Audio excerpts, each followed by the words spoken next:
की डिलीवरेंस शुरू हो चुकी है। हर साल हम ऐसा करते हैं, तो इस साल ये 7 वीक 7 हफ्ते लगातार डिलीवरेंस शुरू होगी। आज पहला है, हर थर्सडे हर संडे।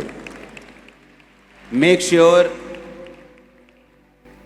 आप ये 7 हफ्तों में और कोई काम संडे थर्सडे ना करें, क्योंकि अभी संडे भी मैं यही हूँ, थर्सडे भी यही हूँ। उसका रीजन ये है कि जब डिलीवरेंस वीक्स आते हैं, जब छुटकारे वाले हफ्ते परमेश्वर अगुवाई करता है कि हमें प्रेयर करनी है, थाउजेंड्स डिलीवर होंगे, हजारों में।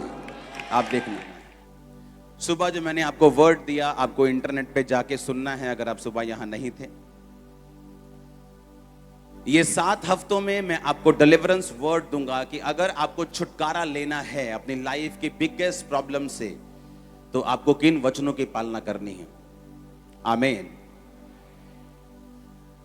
जो बाइबल में परमेश्वर ने कहानियां लिखी हैं, 4 साल पुरानी, 5,000 साल पुरानी, 2000 साल पुरानी, उनको लिखने का एक मकसद है कि किस तरह से उन लोगों ने छुटकारा हासिल किया और किस तरह से छुटकारा नहीं मिला तो क्यों नहीं मिला, अगर मिला तो कैसे मिला। हालेलुया। बाइबल कहती है रूत जो परमेश्वर को मानने वाली मुआबिन थी, नियोमी की बहू थी। नियोमी जिसका पति मर गया, उसके दोनों बच्चे मर गए, क्योंकि उन्होंने परमेश्वर के घर को, उसकी प्रेजेंस को छोड़कर मोआब देश में चले गए, जब उनको अकाल का सामना करना पड़ा। इसको अगर पूरा सुनना है तो आप सुबह के वचन को सुनेंगे, आपको पूरा मालूम होगा।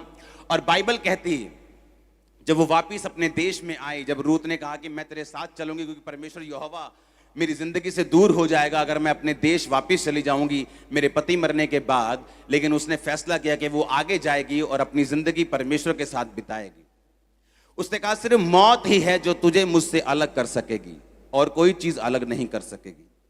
तो पहला पॉइंट ये है, अगर आपको डिलीवरेंस चाहिए और ऐसी चाहिए जिससे कोई इंसान आपको डिलीवर नहीं कर सकता, वो छुटकारा जो अभी हमने टेस्टिमनी सुनी, जो डॉक्टर जो परमेश्वर ने खड़े किए हैं, वो हॉस्पिटल जो परमेश्वर ने बनाए हैं, लेकिन कई बार परमेश्वर चाहता है कि वो भी काम ना कर पाए, ताकि परमेश्वर बता सके कि जो काम वो नहीं कर सकते मैं वो कर सकता हूं।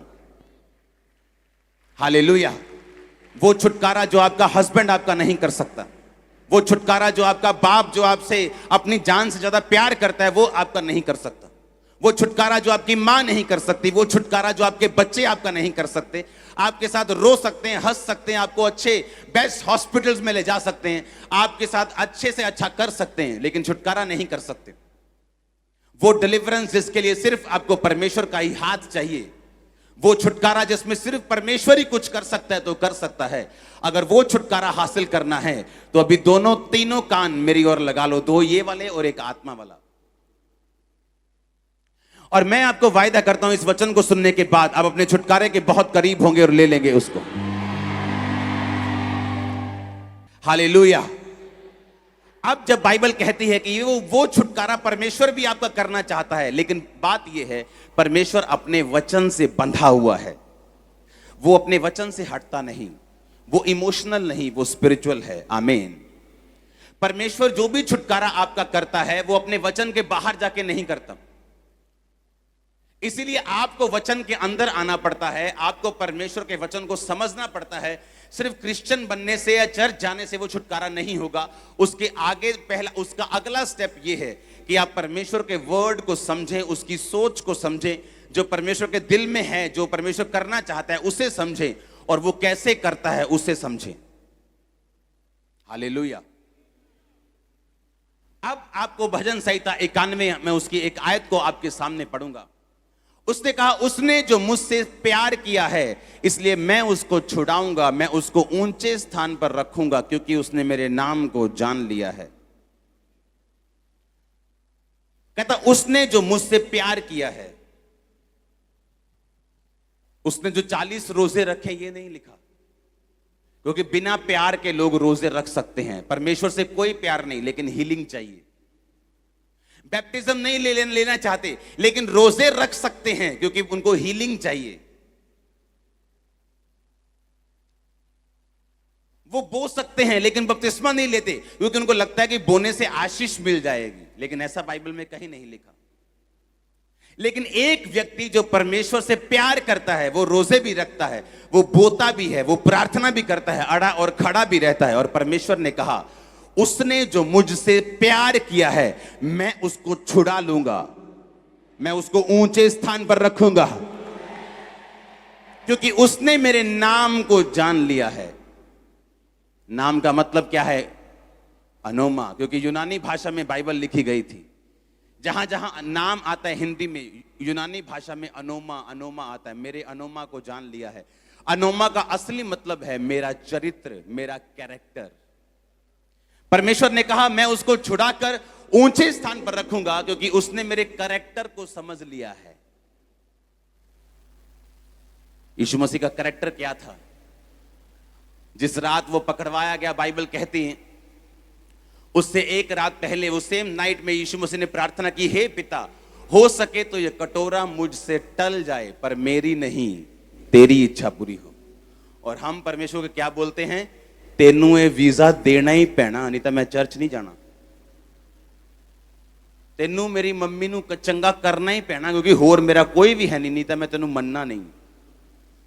और यीशु मसीह मौत को सामने देखकर कह रहे हैं कि पिता, अगर ये मौत नहीं टल सकती तो मेरी नहीं तेरी इच्छा पूरी हो। उसने जो मुझसे स्नेह किया है।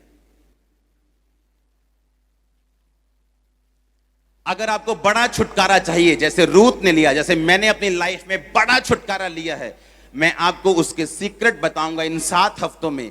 और ये 7 हफ्ते हम प्रार्थना करेंगे और आप डिलीवरेंस के साथ जाएंगे यीशु मसीह के नाम में। उसने कहा, उसने जो मुझसे प्यार किया है इसलिए मैं उसको छुड़ाऊंगा, मैं उसको ऊंचे स्थान पर रखूंगा। रूत ने परमेश्वर से क्या किया? प्यार किया। उसे मालूम था वापस चली जाऊंगी तो अपने देश में जाके किसी और व्यक्ति से शादी कर लूंगी, बच्चे पैदा करूंगी, आराम से रहूंगी, जिंदगी बिताऊंगी। लेकिन अगर इस बूढ़ी सास के साथ जाऊंगी तो कोई शादी नहीं होगी, बूढ़ी सास को पालना पड़ेगा, अपना भी पेट पालना पड़ेगा, सारी उम्र दुखी रहना पड़ेगा। पर एक बात है, यहां परमेश्वर यहोवा की आराधना करनी संभव होगी। लेकिन अगर मैं अपने देश चली गई तो वो जहां वो रहती थी वहां लोग यहोवा की आराधना नहीं करते थे। परमेश्वर उस जाति से नफरत करता था, क्योंकि मुआब जाति व्यभिचार से पैदा हुई थी। वो बाप और बेटी के व्यभिचार से पैदा हुई थी। परमेश्वर नफरत करता था उनसे।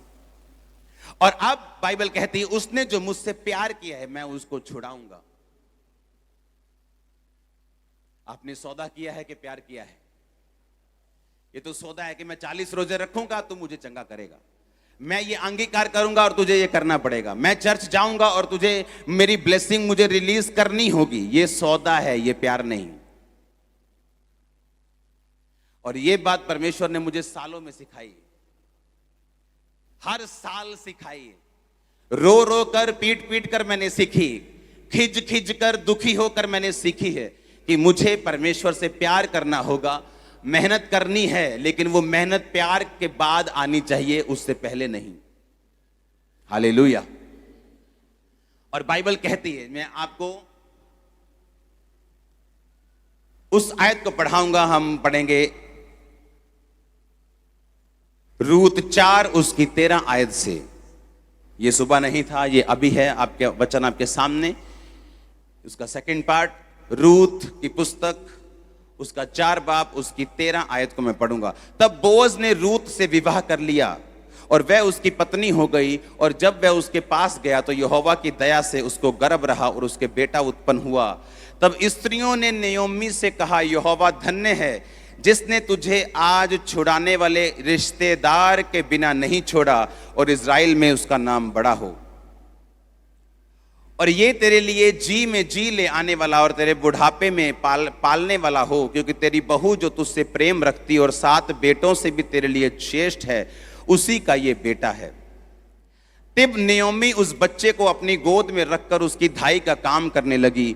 और उसकी पड़ोसिनों ने ये कहकर नयोमी के एक बेटा उत्पन्न हुआ है, लड़के का नाम ओबेद रखा। यिशै का पिता और दाऊद का दादा वही हुआ। आमीन। अब आपको ध्यान से समझना है। लोगों ने नयोमी से कहा कि परमेश्वर धन्य है, उसने तेरे जी में जी वापिस किया है।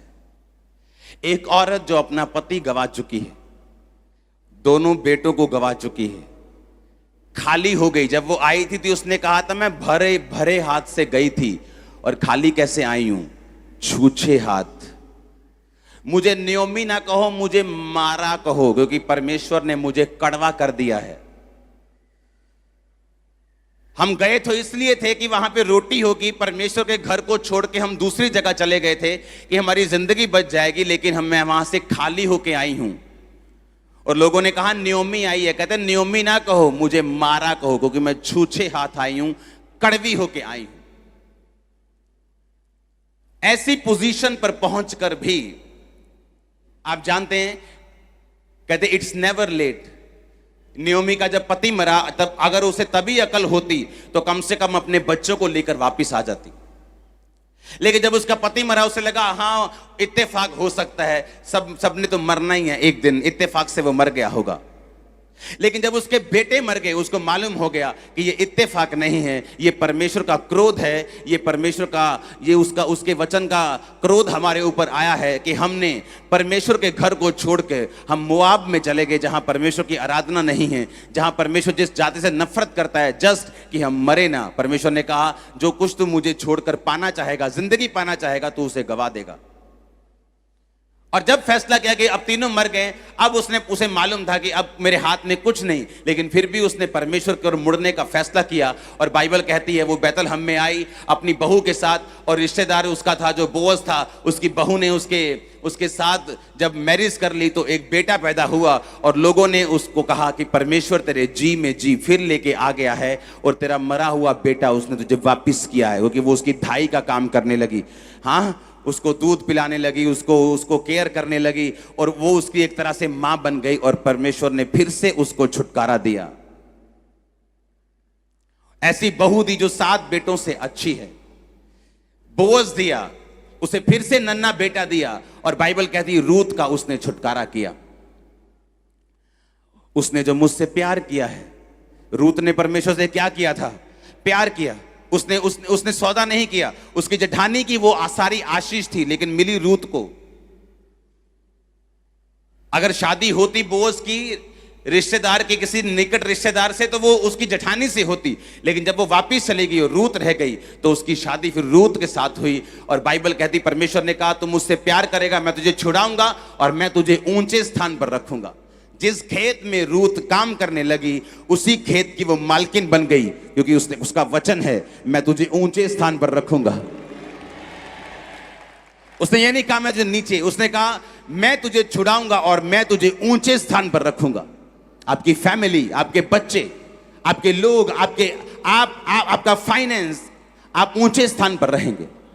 अगर आप परमेश्वर पे विश्वास करते हैं, आप सौदा करने नहीं आए, आपने बैप्टिज्म ले लिया, आप चेक नहीं करने आए कि जब मैं हो जाऊंगा तब मैं ले लूंगा, अब मैं पाप करता हूं, अब मैं बिजनेस करता हूं, मुझसे गलती ना हो जाए। अगर आप इस मेंटालिटी के हैं तो आप इस वचन के लिए नहीं हैं। मैं उस छुटकारे की बात कर रहा हूं जो जग जाहिर होता है। मैं उस छुटकारे की बात कर रहा हूं जिससे आंखें खुल जाती हैं और लोग बोलते हैं आह क्या बात है। मैं उस छुटकारे की बात कर रहा हूं जो परमेश्वर अब आपका करने जा रहा है, जो खुदा के साथ वफादार हैं। उसने कहा उसने जो मुझसे प्यार किया, मैं उसे छुड़ाऊंगा भी, मैं उसको ऊंचे स्थान पर रखूंगा। वो ऊंचे स्थान पर आपको रखने के लिए तैयार है। आप तैयार हैं क्या? वो कहता है मैं तेरे बच्चों को ऊंचे स्थान पर रखूंगा, मैं तेरी फैमिली को ऊंचे स्थान पर रखूंगा। हालेलुया। वो डिसीजन लेना ऐसी परिस्थितियों में कि अब भी मैं परमेश्वर के साथ वफादार रहने के लिए तैयार हूं क्या? इसके बाद भी परमेश्वर के साथ वफादार रहने के लिए तैयार हूं? एक नॉन बिलीवर बहू, इमेजिन करो, जब उसकी शादी हुई तो उसको मालूम था कि ये क्रिश्चियन है। इमेजिन करो क्रिश्चियन घर में शादी हुई और सोरा मर जाए और उसके बाद हस्बैंड मर जाए, तो क्या फेथ रह जाएगा परमेश्वर के ऊपर। लेकिन उसको मालूम था कि अगर कुछ गलत इस फैमिली में हो रहा है तो ये परमेश्वर की गलती नहीं, जरूर इनकी गलती होगी। कि परमेश्वर तो गलत नहीं हो सकता ना, वो तो कहता मैं अपने बच्चों को संभाल के रखता हूं। और जब उसने देखा कि अभी भी उसे मालूम था कि यहोवा परमेश्वर जीवित है, इतने झटके खाने के बावजूद भी, फादर इन लॉ का, अपने जेठ का, फिर अपने पति का 3 मौत देखने के बाद भी उसे मालूम था कि यीशु मसीह परमेश्वर जो है यहोवा जीवित परमेश्वर है। और उसने फैसला किया परमेश्वर को फॉलो करने का, बिना किसी लालच के, बिना फ्यूचर की चिंता के। कई बार आप फ्यूचर की चिंता करते हैं कि अगर यीशु मसीह में आए तो भुआ वीजा नहीं लगा के देगी, भुआ अमेरिका नहीं बुलाएगी, अगर यीशु मसीह में आ गए तो रिश्तेदार छोड़ देंगे। क्या वो रिश्तेदार ऐसी चंगाई कर सकते हैं? क्या वो रिश्तेदार आपको छुड़ा सकते हैं? क्या वो रिश्तेदार आपको स्वर्ग लेके जा सकते हैं? उसने सौदा नहीं किया, उसको मालूम था कि मुझे परमेश्वर के पीछे चलना है, कोई नुकसान हो ना हो, कुछ भी हो, लेकिन अब मुझे मालूम है कि परमेश्वर जीवित है और मुझे उसके पीछे होना है। वो परमेश्वर जो रिस्टोर करने वाला परमेश्वर है। आपकी जिंदगी से जो कुछ भी चला जाए, लेकिन जब परमेश्वर आपकी जिंदगी में आता है वो सब चीजें वापस ले आता है। उसने कहा जिन उपज, तेरे वर्षों की उपज जो टिड्डियों ने खा ली थी, मैं दुगनी भर दूंगा। आपने जितना फ्रस्ट्रेशन सहा है, आप दुगनी आनंद के भागी होंगे। आपने जितनी गरीबी, जितने साल सही है, उससे ज्यादा कहीं अधिक आप एंजॉय करेंगे अपनी लाइफ को। बस आपको लगातार परमेश्वर को फॉलो करना है, उससे हटना नहीं है, उससे रुकना नहीं है। आपको उससे प्यार करना है, उसके साथ सौदा नहीं करना है। बोलो पड़ोसी को, बोलो प्यार करना है, सौदा नहीं। बिजनेस नहीं करना खुदा के साथ, उससे प्यार करना है, क्योंकि उसने कहा है वचन में, तुम मुझसे प्यार करेगा मैं तुझे छुड़ाऊंगा। ये वचन आपकी लाइफ में पूरा हो। Hallelujah, hallelujah. आप तैयार हैं ऐसा प्यार करने के लिए? हर संडे थर्सडे आपने छुटकारे पर वचन सुनना, अपनी लाइफ को प्रिपेयर करना है, ताकि परमेश्वर जब आपको टच करे, चेंज हो सब कुछ। नए रास्ते ओपन होंगे इन 7 हफ्तों के बाद। आपकी लाइफ में देखना, नए रास्ते ओपन होंगे, नए कॉन्ट्रैक्ट्स, नए रास्ते। और आमीन ऊंचा चाहिए। Hallelujah, hallelujah. आप तैयार हैं उस तरह से परमेश्वर को मानने के लिए जिस तरह वो चाहता है? हे पिता, मेरी नहीं, किसकी इच्छा पूरी हो? तेरी इच्छा पूरी हो। फिर यीशु मसीह गए परमेश्वर के सामने, फिर वही प्रार्थना की, पिता हो सकता है क्रूस टल जाए, कटोरा टल जाए, ये कोड़े टल जाए, मेरा दिल नहीं करता ये कटोरे, ये क्रूस को लेने के लिए, लेकिन मेरी नहीं, तेरी इच्छा पूरी हो। यीशु मसीह ने कहा मेरी रोटी वही है कि मैं पिता के काम को पूरा कर सकूं। ये परमेश्वर ने कहा ये मेरी रोटी है, ये मेरी लाइफ है। हमें लगता है कि हमें चिंता है अपने फ्यूचर की। ओ एमएलए साहब नाराज हो जाएंगे, ओ मेरा रिश्तेदार नाराज हो जाएगा अगर मैंने जय मसीह की बोल दिया तो। आप कर लो उनको खुश, परमेश्वर को नाराज कर लो, कोई बात नहीं। लेकिन उसने कहा छुटकारा यहोवा की ओर से होता है। जब परमेश्वर ही आपको फेवर नहीं देगा तो फिर क्या कर लेंगे आप? जब उसी का हाथ सिर पे नहीं होगा तो क्या कर लेंगे आप? एक छोटा सा बच्चा अगर डैडी के पास आके बोले कि मुझे चिंता है कि कल को आप मुझे छोड़ तो नहीं दोगे, कालू हैगी रोटी, कालू बत्ती तो नहीं चल जूगी। अगर वो आपसे ऐसी बातें करे, आप 2 चमाट लगाओगे, ठक ठक चल बजाओ थे, हाँ? और इसी तरह से हम परमेश्वर के साथ करते हैं। हमें लगता है अगर वीजा नहीं आया तो हम तो मर जाएंगे, लगता है कि अगर ये बीमारी ना गई तो पता नहीं क्या हो जाएगा। हमारी लाइफ अगर इन्हीं चीजों पे खड़ी रहेगी तो हम क्रिश्चियन नहीं है। शैतान हमें कभी भी रिमूव कर सकता है। वो चंगा करे या ना करे वो हमारा परमेश्वर है, ब्लेस करे या ना करे वो हमारा परमेश्वर है, आशीष दे ना दे। लेकिन याद रखो, अगर ऐसी मेंटालिटी होगी, आप दुनिया के लिए एक वंडर बनने वाले यीशु मसीह के नाम में। Hallelujah, hallelujah.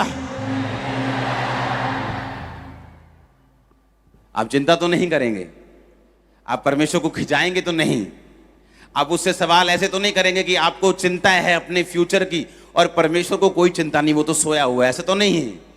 उसने कहा मैं सोता नहीं हूं और ऊंघलाता नहीं हूं। हम सोते हैं ना, कोई 4 घंटे, कोई 8 घंटे, हाँ 12 घंटे वाले भी होने बंदे थे, हाँ सब सोते हैं। हाँ, परमेश्वर सोता भी नहीं, वो जागता रहता है, 24 घंटे उसको नींद नहीं आती, वो जीवित परमेश्वर है, आपको देख रहा है, सोता नहीं कि वो सोया हुआ है। इसलिए तो एलिया जब बाल के नबियों को बोल रहा था कि तुम करो प्रार्थना, शायद तुम्हारा परमेश्वर सोया हो इस समय, शायद बीमार हो, उसका इलाज चल रहा हो, तुम करो। उसने कहा जब मैं प्रार्थना करूंगा तो मेरा परमेश्वर जो जागा हुआ है आग उतार के उत्तर देगा। हालेलुया। तो अब आपको ये ध्यान रखना है कि परमेश्वर मेरा जीवित है, हर टाइम मुझे देख रहा है, रात को भी, सुबह भी, शाम भी, मैं पाप कर रहा हूं तब भी, जब प्रार्थना कर रहा हूं तब भी वो मुझे देख रहा है। हालेलुया।